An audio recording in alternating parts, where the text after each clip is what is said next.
The United States men's national team currently has what many call a golden generation, or the most talented generation the U.S. men's national team has ever had. Because if you believe U.S. soccer is on an upward trajectory, then this is not a golden generation. It's just the first of many talented generations we're going to have. And as we have seen plenty of positive results with this one, this team is far from perfect. And many issues must be addressed prior to the 2026 World Cup. One of them being the coach. But we're not going to waste time talking about an obvious one in this video. Today we're going to be discussing with Herc Gomez a few issues the U.S. men's national team must address as soon as possible, besides Greg Berhalter. Hi, if you're new here, I'm Filippo, and welcome to Tactical Manager TV, and welcome to episode 3 of this 3-episode mini-series that we have here at the channel with Herc Gomez. For episode 1, we talked about the U.S. men's national team in the 2024 Copa America, so go check that out. That episode was released last week. Now, episode 2, we had the U.S. men's national team center forward debate. That episode was also released last week, so you can go check it out if you missed it. For today's episode, we're going to dive into issues that me and Herc believe the United States and Greg Berhalter must address and fix as soon as possible while looking forward to the 2026 World Cup. So drop a like in this video, as I will not be asking when Herc appears, and let me know in the comment section of this video if there are any issues the US men's national team should fix as soon as possible in your opinion, and any issues you have with this YouTube channel. Besides the host, you're not allowed to criticize the host. You can criticize Herc, the producer, the Pope, Berhalter, my mom, but not the host. That's where you're crossing the line. Oh, and yeah, drop a like in this video. Let's bring in Herc.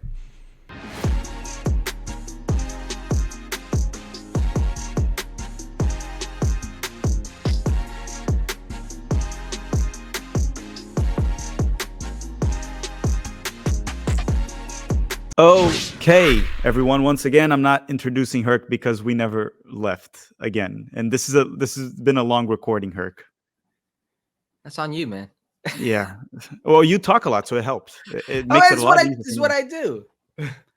I mean, it helps quite a bit. It's not good when so before we start this one super quick, one thing I noticed when I had player interviews, I mean, you're an analyst nowadays, so it's a lot easier because you're a professional talker. But when I have players, when they're super young, it's really hard to interview them because they don't have a lot to say. So you have to almost like push them to say. When I bring a player that's much older, so for example, one of the best interviews I had was when I brought Terrence Boyd. The guy just talks. Oh, and he's Terrence Boyd too, and he's like an out there character. You know, he puts himself out there. Most young players don't want to put themselves out there for fear of saying something stupid, or for fear of like not knowing what to say. You know, like this is all foreign to him. You won't have that problem with me. No, I noticed that. That's why I love having you here at the channel. So let's go through this one here. Speaking of young, old players, let's talk about an old player, Tim Ream. Mature vital, player. veteran, very experienced player. Tim Ream played a crucial role for the United States in the 2022 World Cup. I think if it wasn't for him, that defense would not probably have been stable. Maybe we wouldn't have gotten out of the group. And then he had a really good season for Fulham. This season, I think he's doing okay. I don't think he's doing as bad as some people are overreacting, but definitely a bit of a decline from the previous season where he was really good. He is still, I guess, our best or one of the best center backs we have. And he's a starter for Greg Berhalter and for many people, including myself still. But I do see a path where he doesn't start in 2026 because he keeps declining. He's older, and you don't want to replace him a couple months before the World Cup. You want center backs to build chemistry. So my question to you is, do we need to replace him this year? Is it urgent? And what would you do? Yeah, I mean, this is something I've been saying on multiple platforms for quite some time. Like, he 100% proved me wrong. I didn't think he was a player he should have been into the World Cup, because if you look at the pattern, I mean, he came out of nowhere to make the World Cup. Greg Berhalter stopped using him after the Honduras game, you know, in World Cup qualifying, like that first part of the cycle, and then makes it, and you're like, whoa. And he's one of the best players of the World Cup at a much more advanced age. So mea culpa, and I've already apologized publicly to Tim Ream. I was wrong there. Me too. I think many of us. I don't think I'll be wrong in saying that he's not going to be your starter in the 2026 World Cup. Now, if that's not the case, if sports science, if logic tells us a player of his advanced age, I believe he'll be, what, 38, 30, around there? Maybe 39 by then. If memory serves me correctly. I'll check. If a player like that advanced age, is starting for your national team at the 2026 World Cup, you've got bigger problems than this segment we're about to do. If everything in our logic tells us he's not going to be the same player, if by that logic, all we are doing now is delaying the progression of a player's development who could be a big player in 2026. Now, there are plenty of center backs in the pool right now. Whether you like them or not, it's a heavy pool of center backs. You've got Chris Richards, you've got Cameron Carter-Vickers, you've got Austin Trusty, you've got Miles Robinson, you've got throwing a Walker Zimmerman into that group because Mark he's McKenzie, firmly in the pool. Mark McKenzie. You also have John Jalen Brooks. Neal coming up. John Brooks. John Brooks. Brandon Craig. Like, there's so many different like players in that pool coming up, and maybe somebody out there that we've not even seen yet. If that's the case, all you are doing is delaying somebody's development to be an impact player at that moment. Because, like you said, you don't want to be in a situation where 2 months in, you realize, like 2 months left into the World Cup, you realize this isn't the guy. This situation's not what we thought it would be. And you're banking on a player who is had a tremendous career, ridiculous career, one that should be emulated by many in this region. But come that World Cup, may not be the same player and may be a liability. Yeah, and Herc, I also think you would agree that there's a difference between Tim Ream being included late in the cycle to start in the World Cup, where one, he had played with a lot of those players. Two, it's much easier to include last minute a veteran that's so experienced that he can adapt Right. because he went through so much. And then you get maybe a 22-year-old Jalen Neal that's killing it, and he won't be able to adjust quickly. Chris Richards will also be, I think, 24, 25, maybe 20, not old or experienced by any means, just a player with a lot of experience at the highest level, but it can be harder to adapt. I agree with you on that. What I would want to see this year is for Berhalter not to stop bringing Tim Ream. I think he's very valuable and should still be in the roster for a foreseeable future. Maybe he'll even make the 2026 roster, just maybe not as a starter. Can be a late sub, a leader. We talk about the vibes guy. Having Tim Ream as the vibes guy, that's an upgrade. And maybe start testing out some guys like you said. If you want a left-footed center back, give Austin Trusty a shot. I mean, the guy's Right. playing the Premier League. See what he can do. Put him with Chris Richards. Put him with Carter-Vickers. McKenzie has been doing well in Belgium. Maybe he deserves a shot. Give him a look again. I know he's been very inconsistent with the national team, but he's maturing. He's maturing, probably getting he's better. a good player. I think he's victim of like some bad moments. Like, we think about Mark McKenzie, we still think of like Tecatito Corona stripping him at the Nations League final in Denver and scoring, a goal in the first minutes of the game. Like, but I think Mark McKenzie's proven, and plus he's all of a sudden a goal scorer now. With Genk, he's found the back of the net in the previous 2 seasons more than any time throughout his whole career. So I agree with that. So Tim Ream would be one of the uncertainties that the United States probably needs to address sooner rather than later. Now, there's another uncertainty that I don't think there's much Berhalter can do about this one, but just hope for the best. Goalkeepers. And I want to get your take on this because we talked briefly about this off camera, and I asked you a pretty straightforward question. Is in our lifetimes, yours going to the 90s when you start watching more, and mine in the 2000s, at least for me, it's the worst I've seen for us. I guess you talked about the cycle where Tim Howard was towards the end of his career and Zach Steffen was coming up and we were playing Brad Guzan too. That probably wasn't a very good one either. But I think we're in a very low moment when it comes to goalkeepers when evaluating performances. Is it the worst you've seen? Yeah, maybe, because even, Brad Guzan was a very good player throughout his career and played for a long time in the Premier League and the Championship. Like, he was a dependable goalkeeper for a lot of teams, and towards the end of Tim Howard's career was also kind of towards the end of Brad Guzan's career. Tim had been around for so long, and he had a longevity, right? And you had a Zach Steffen coming up through the ranks who was still with the Columbus Crew, and maybe a lot of potential, but was going to take his lumps, right? So you had that uncertainty period.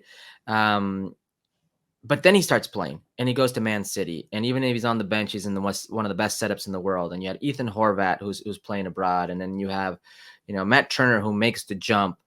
You have guys coming up like Gaga Slonina. Like, there's a crop of goalkeepers right now that make me feel good about the future, but not necessarily its present because of what's going on. Matt Turner's struggling mentally with his game right now, not enforced, which is a mess. A lot of that's on the manager. A lot of it's on management. Signing a rival goalkeeper for the same amount of money, and then kind of having them battle it out this way. I don't think it's conducive to either goalkeeper. But certainly, when you look at how no goalkeeper right now is currently playing or playing at an optimum level, when that's never been the case in my lifetime for the U.S. men's national team. I mean, go back to the 90s.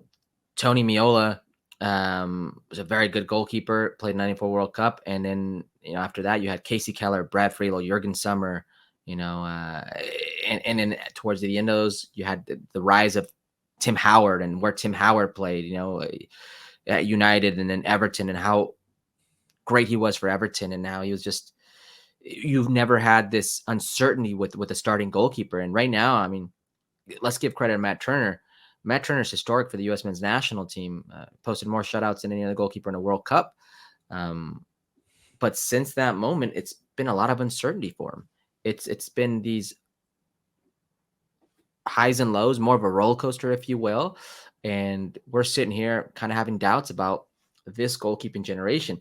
Maybe that changes a bit. Zach Steffen, to me, is still... how do I say this so I don't get in trouble? He's still the most special goalkeeper in terms of play. He's the most modern goalkeeper the U.S. pool has. It's a reality. A goalkeeper who can play with his feet. A goalkeeper who's athletic. A goalkeeper who has poise. A goalkeeper. Bad moments. Every goalkeeper on earth is going to have them. I don't care. Mm-hmm. I mean, look at the Supercopa in Spain and the Copa del Rey. Atletico Madrid versus Real Madrid. Both games were determined and marred and defined by goalkeeping errors.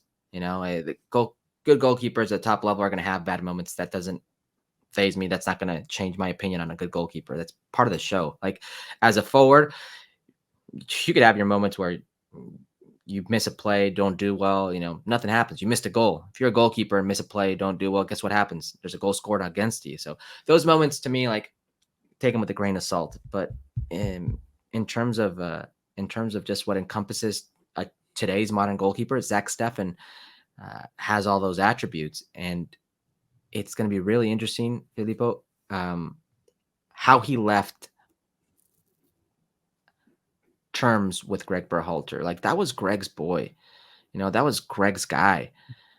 And I had Matt Turner on Football Americas, and we're talking about the battle for number one. And Matt Turner in the World Cup qualifying made it very clear that for Greg Berhalter, at least for Matt Turner and Greg Berhalter's mind, it was Zach Steffen. He goes, look at all the big games.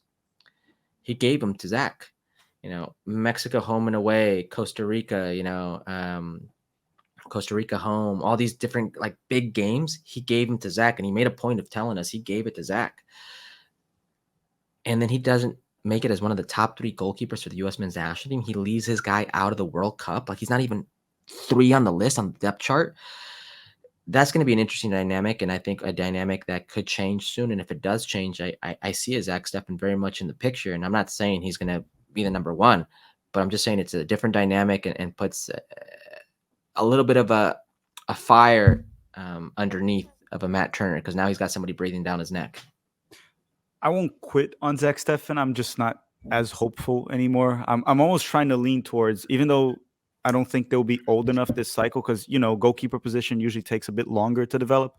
Yeah. Forwards, when you're 22, 23, you're banging goals already. Goalkeepers usually tend to start really mature when they're 25, and then they really start to peak.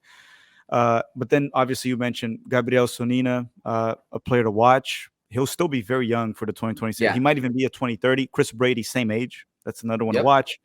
Patrick Schultz, that just won MLS Cup. He's a bit older, but he's still, I think, 22. So he's still a very young goalkeeper. Someone to watch. He's got tons of attributes. Listen, all these goalkeepers you just mentioned, they're very old school American goalkeepers, right? Not goalkeepers I would want to trust with their feet. Patrick Schulte. I just watched the U.S. men's national team versus Slovenia last night. I rewatched that one. I didn't get a chance. I was out of the country, and definitely some nervy moments with his feet. Some questionable decision making. I think that's the MO with a lot of these goalkeepers. But yeah, go ahead. I wonder if Slonina is improving in Europe, that aspect of his game, because he's going very young. I wonder if he's improving that too. But I guess that's one of those that only time will tell. You got Roman Celentano. So it looks like there are options coming up that one or two will pan out, and that's all you need because Drake goalkeeper only one of them. Calendar. Yeah. Drake Calendar. There's options coming up. Do you think Matt Turner, and I know Matt Turner plays a different position than what you played, but you went through soccer development, and he went through soccer development, but he started soccer much later. And what I've been noticing with Matt Turner is the more he plays in the Premier League, which is a different beast, it's the highest level of soccer in the world right now, probably, along with Champions League knockout rounds.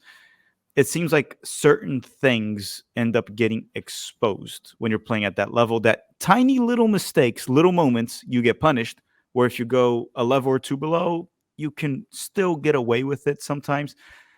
Do you think that late stage development is maybe getting a little bit exposed and maybe he'll bounce back from it, or maybe it's too late? Maybe. I wouldn't lean too much on that. I know what you're saying. Obviously, it's better to have years and years of development than to not. You can lean on those years of experience, right? I don't know if it's necessarily that. I think his aspect today is more mental, is more confidence than anything.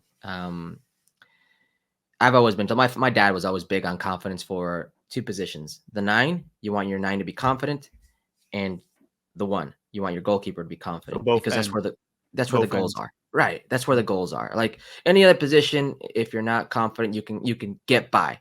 But these two positions, if you're not confident, they're very glaring confidence issues in front of the net and defending the net. I think his issue is confidence right now. I think he's so much in his head. I think it's not been conducive.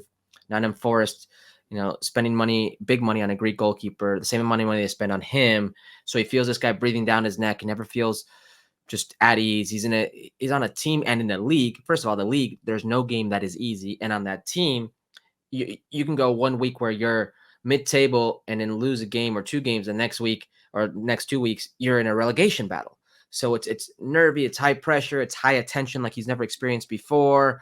You got this guy breathing down your neck. You make a mistake, it kind of snowballs. You go to the bench.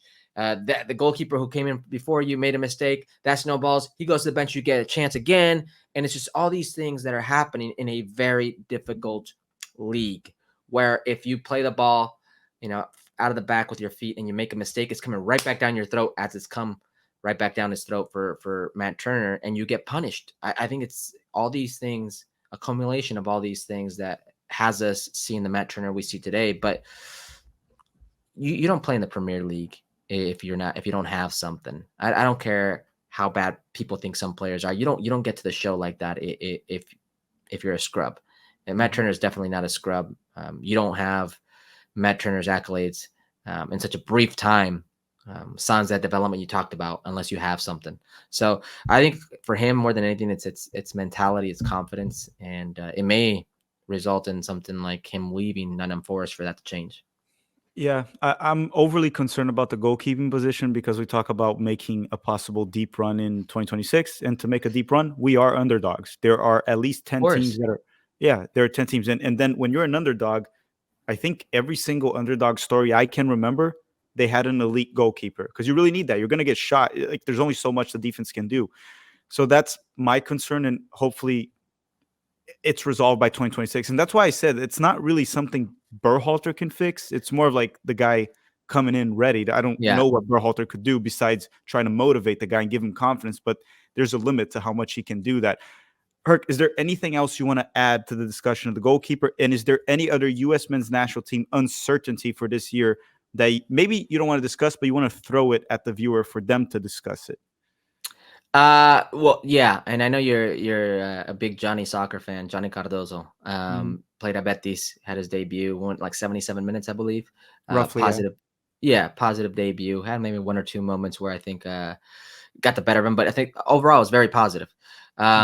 It's finding that 6th position. I know in South America you guys call it a 5 position, that It's defensive 5, yeah. midfielder. Yeah. Well, you're in the States now, so it's a 6. I call it So a 6. CDM, CDM. CDM, finding that position, because Tyler Adams, for all intents and purposes, maybe your de facto, like when healthy, team captain, leader, hard nosed defender of the midfield, if you will, clean and protect. But he's not proven to be healthy. And if he's not proven to be healthy, do you really feel comfortable with the Yunus Musa, Weston McKennie um, hybrid pivot? I don't think I feel that comfortable with Yunus and his defensive responsibilities there. Yunus can have some unbelievable moments for you, flashes of brilliance, yes, and you can have a game where you're like, that guy played out of his mind, but he's not the guy that you would want to bank on game in and game out as a defensive midfielder. And Weston, you gotta let Weston be Weston. You can't tie him down, anchor him. You need to let him feel the game. You need to let him arrive late into the box. You mentioned Weston McKennie in transition. A lot of that's because he's got a keen sense of how to arrive late, probably better than anybody in CONCACAF, into the box and crash in the box, if you will. That maybe my Mexican American fans out there, or people listening would understand. Carlos Peña, Gulit Peña, played for Leon, played for Chivas, Cruz Azul, Rangers, the Mexican national team. He had that innate ability of arriving late into the box, and Weston has that. He's got that sense. So you don't want to take that away from him. So you really need somebody there in that 6th position, whether it's Johnny Cardoso, if he could be that guy, whether it's anybody else coming up through the ranks, whether it could even be a Chris Richards. I know Crystal Palace, Maloney. a Maloney, whatever the case may be. You really need to find the successor. And if it's Yusa, or excuse me, now I'm Jesse Martian here. If it's Yunus Musa, you need to get him acclimated to that position, make it his own, or find a way where he can coexist with somebody to help him there. But that would be my position of need and worry. And as far as the goalkeeper, I did want to mention, there is no country right now in CONCACAF that is more secure in their future at goalkeeper than the U.S. men's national team. And what I mean by that is Matt Turner's 29, so there could be Matt Turner to come. You go down the list of the goalkeepers, you can go to Ethan Horvath, you can go to Zach Steffen, you can go to Gaga Slonina, you can go to the guys who are in MLS, Patrick Schulte, you can go to Drake Callender. There are goalkeepers who have ceilings, a high ceiling that would make you feel somewhat comfortable about the future. You look at Mexico. Mexico's still relying on Memo Ochoa, who will be 41, 42 years old in 2026 World Cup. Luis Malagon, who's the backup right now, mid to late 20s, going on like a few games for the Mexican national team. Certainly not a guy that most fans would say, yep, let him have it. We're comfortable right now. No problem. I think they want to see more of a body of work there. Julio Gonzalez, the Mexican national team of Pumas, he's 32 years old and he just started playing with Pumas regularly and he just got his first call up, last window. And then Toño Rodriguez is kind of the same thing. There seems to be more of a desperate need of finding that guy for Mexico, Costa Rica, life after Kaler, things like that. So from a CONCACAF standpoint, there is no deeper pool of goalkeepers in the U.S. men's national team. Yeah, we just need one of them to really take off, which that's how you get someone to take off. You just have so many of them, you get 1 or 2, maybe 3 to pan out. And about the 6, just to close it, I agree. I think our midfield, our 3-man midfield, is at their best when you have a destroyer, which would be Tyler or Johnny, ideally right now, when Tyler's healthy. A box-to-box that seems to be more of like McKennie or Musa, probably McKennie being the starter, and then more of a creator, which would be a Gio Reyna or Malik Tillman, whoever, which I still think Gio's the best player, but Malik is rising and Gio has to bounce back. So there's some debate to go there. That's what I would do. Hopefully Johnny gets more minutes with the national team, because if you can hold your own against Barcelona, you need to get some chances and see how you can do with the national team. Yeah, and he's going to get time with Real Betis. I mean, Andres Guardado just left. He was a legendary player for him. No foreign players played more games for Betis than Andres Guardado. Marco Roca's the other one they have there, and he seems William Carvalho might leave also. Yeah. And Guido Rodriguez is Broke going. his He's leg. got. Well, he's fractured right now, but he's going to go anyways. He's got interest from, I believe, Barcelona and He's a the other free team. agent. He's gonna be a Yeah, free the other agent. team, Milan. Milan was the other team that has interest in him, so he's going to go for sure. So it's going to be, unless they bring somebody else in, that's going to be Johnny's to lose. They don't have that much money too, so I don't think that'll happen. But everyone, thank you very much for watching. Thank you very much, Herc, once again for taking the time. Go check out Herc on Futbol Americas, as you all may know, and the Vamos podcast, which is with the Men in Blazers Network. Vamos That's right. podcast. Anything you want to tell everyone before you go, Herc? I love you guys, Everyone? almost everyone. And if Okay, you almost everyone. have any doubts if I love you, then it's a no. Okay, there you go. All right. Thank you everyone for watching. Have a great day. Bye bye.